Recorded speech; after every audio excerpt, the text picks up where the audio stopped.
हमारी परेशानी ये है कि हम अलग-अलग भावों में जीते हैं।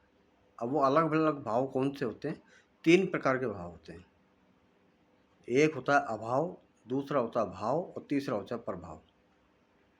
हम बाहर की दुनिया में ज़्यादा जीते हैं, अधिकतर ही जीते हैं, अंदर की दुनिया में जीते ही नहीं हैं। अंदर हमारा खुद का स्वयं का भाव है, उसमें हम जीते नहीं हैं। उसके अनुसार जो हमारे अंदर से इच्छाएँ हो रही है, अंदर जो प्रकट हो रहा है, अंदर जो अनुभव हो रहा है, उस अनुभव पे काम नहीं करते। अपने अनुभव पे ही चलते हैं, तब तो जीवन बनता है, और अपने अनुभव पर नहीं चलते तो बिगड़ता है। अब भाव क्या होता है? जैसे किसी की संगत में बैठ गए और संग करके फिर उसके साथ में कोई झूठी सच्ची जैसी कहानियाँ हैं, एक दूसरे को सुना के उसके जो ऊर्जा का आदान प्रदान हो जाता है, हम उसी में खोए खोए रहते हैं। उसके साथ में ऐसा हो गया, उसके साथ में ऐसा हो गया, वो भाव हमारे अंदर चलते रहते हैं और हम अपने भाव से अलग हो जाते हैं। दूसरा आता है प्रभाव। किसी को देख लिया कोई बहुत बड़ा अधिकारी है, बहुत धनी है, या बहुत किसी के पास में खेत हैं, बहुत मवेशी हैं, बहुत शक्तिशाली है, बहुत बड़ा राज्य का मालिक है। कुछ भी देख लिया ऐसा प्रभावित, उसके प्रभाव से प्रभावित हो जाते हैं, या किसी को हमको दबाव बनाने की कोशिश करता है, हम उसके प्रभाव में आ जाते हैं। तो वो उसके अंदर विचरते रहते हैं और उसके भावों में खोए रहते हैं हम। तो इस तरह से हम अपना जीवन व्यर्थ कर लेते हैं। और तीसरा है अभाव। किसी ने कुछ माँग लिया, किसी ने अपनी करुणा दिखा दी, अपनी दया में आ गए, किसी निम्न स्तर को दिखा दिया कि भाई तुम हमारी मदद करते रहो, तुम्हारे से हमारा जीवन है, तुम ही बनोगे, तुम्हारे आशीर्वाद से ऐसा होगा। तो उन भावों में हम खोए रहते हैं उनके साथ में।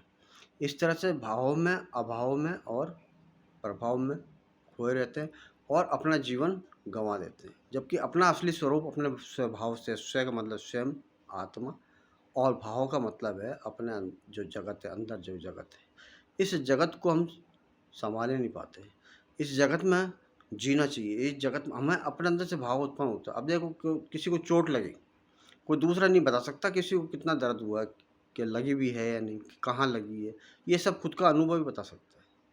आप किसी चीज़ को याद करते हैं, तो कितना याद हुआ, कितने समय तक रहा, कोई याद रह भी पाता है या नहीं रह पाता, ये भी आपका खुद का अनुभव भी मालूम पड़ेगा। आपके अंदर शरीर में कितनी ताकत है, आप किसी चीज़ को कितना पचा सकते हैं, आप कितना घूम सकते हैं, कितना पैदल यात्रा कर सकते हैं, कितनी बस में सफ़र में कर सकते हैं, प्लेन में सफ़र कर सकते हैं। ये आपका खुद की कैपेसिटी होती है।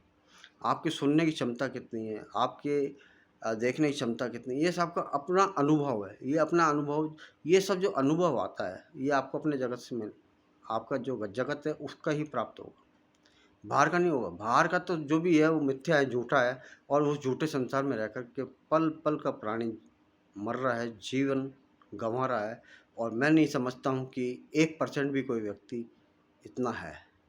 पॉइंटों में है जो अपने भाव पे काम करते हैं, और जो भाव अपने भाव पे काम करते हैं, निश्चित ही वो निर्माण कार्य कर रहे हैं, कुछ ना कुछ निर्माण कर रहे हैं।